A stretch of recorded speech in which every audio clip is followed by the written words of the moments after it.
Hello, I'm Emma. I'm going to do a tag today, the DNF tag. But first I'd like to say thank you all who are joining me new here, who've recently subscribed. Welcome. I'd love to get to know you. If you want to put, what you like to read and favorite late night snack in the comments, that would be great.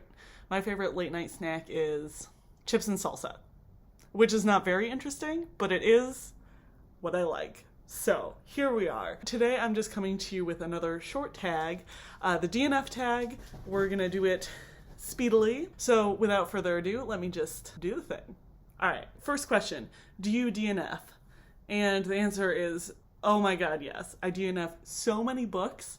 I mean, I don't even know if you would count it as DNFing, the rate at which I DNF, because I basically for every book I read like the first 20 to 50 pages of 3 books. I just read the first little bit and decide oh, I'm not feeling it. I just don't even remember these books that I'm DNFing all the time because I'm they make so little impression on me.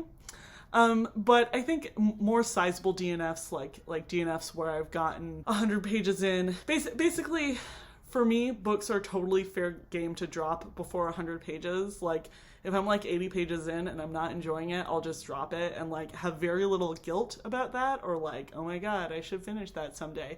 If I get over 100 pages, I mostly am kicking myself for spending so much time on a book that I don't want to read. But I normally will continue forward at that point because sunk cost fallacy, I guess. But yes, the short answer is yes, I do DNF frequently. Next question. 2. If you DNF a book, does it count towards the books you read in a month? And no, that would be ridiculous. I would read probably 500 books a year if that were the case. I don't actually know very many people who do count DNFs towards books read. If you do that, I'd be interested to hear about it. 3. Is there a difference between DNF and just putting it down for a bit? Yes, I definitely think there is, because I have a dozen books that I've just put down for a bit, and sometimes a bit is 3 years, but it's not the same. I'm not emotionally detached from the book. It's still in my brain, it's still happening. Yes, that's different. I think the oldest book on my shelf that I put down was a biography of Louis Pasteur, which I was reading on a trip to Thailand that I went on right before graduate school. And I'm it's maybe a 600-page biography. I'm 400 pages in. Yeah, and I fully plan to read those 200 pages at some point, but here I am 6 years later. Whatever, it's gonna happen. Yeah, I do actually end up puttering out on very long books frequently. It's one of the reasons why I have a hard time with fat books, is sometimes I just lose steam in the middle. That's a common occurrence. Does that count as DNFing?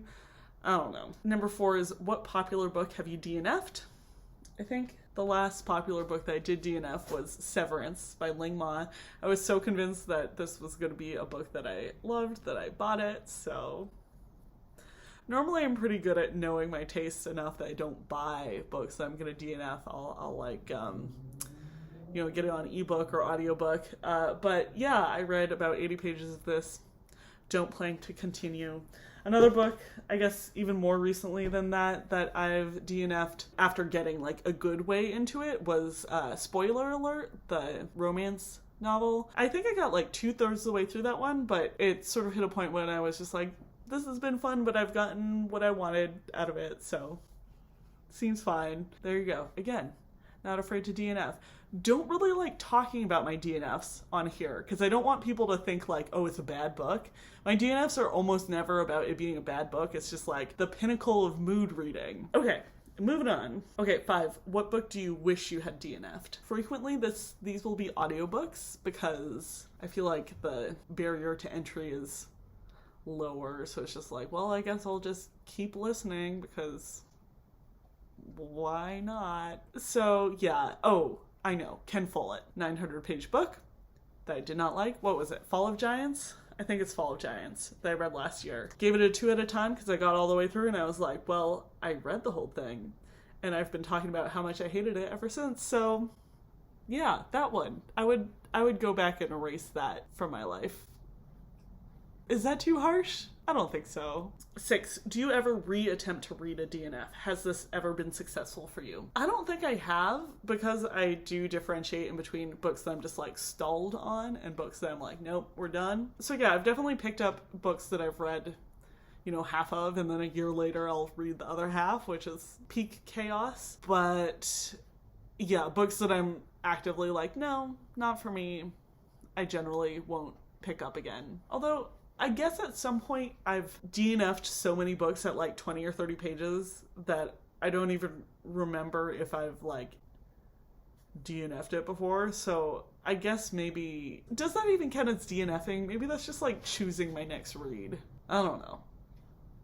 Anyways, the answer to this question is maybe. I can have multiple answers. That's fine. Number 7 is, what do you do with books you DNF?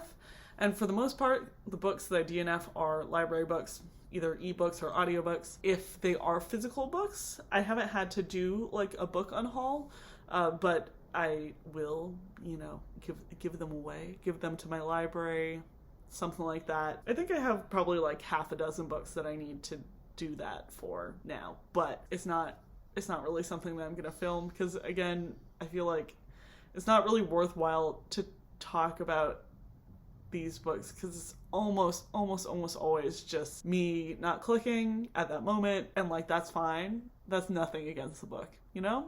It's just each reader's got their thing. Last question is, do you choose more or less risky titles because you DNF?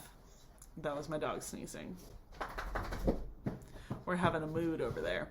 Anyways, I think I choose more risky titles because generally I am not committing myself to like a 10-hour thing where it's like I have to read this book. I'm just saying like, oh, maybe I'll try this out. Whatever. Hi, dog. So yeah, more adventurous titles. Okay, that's it. Short tag. Let's see. Do I want to tag anybody? I feel like this is sort of a weird one. And like, Michelle, I feel like this is sort of a weird one, and people might feel different ways about talking about their DNF habits. I don't know. I feel sort of weird about talking about my DNFs. But if this is a tag that appeals to you, please proceed. Consider yourself tagged. And other than that, I will talk to you guys next week. Bye.